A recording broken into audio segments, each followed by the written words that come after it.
let's use the example of leaving £50,000 in a bank savings account or investing it into property in Belfast.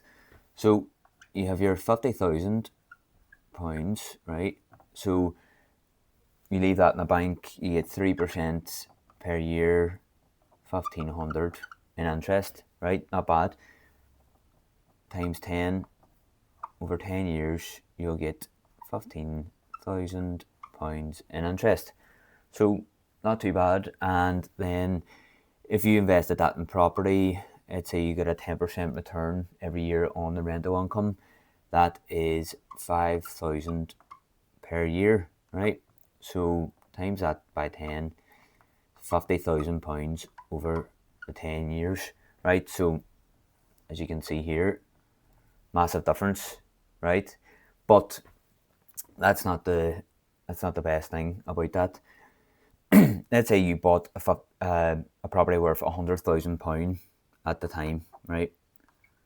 Let's say, and your £50,000 covered your 25% deposit, some refurb works, and your fees, your stamp duty, and your legal costs.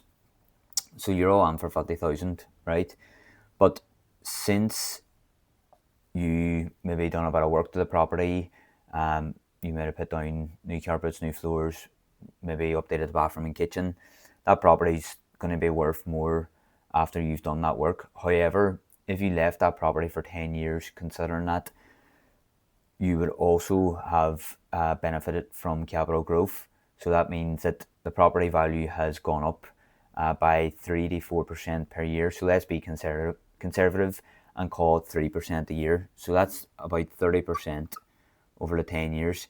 That means conservatively your property is worth 130,000, which means you have taken in £50,000 in rent plus £30,000 in capital growth equals 80,000, right? So over the 10 years, you will have gained £80,000 from owning this one single property versus £15,000 after leaving your money in a bank savings account. So if you want to get involved in property in Belfast, if you want to get deals like this, drop me a message and we can have a chat.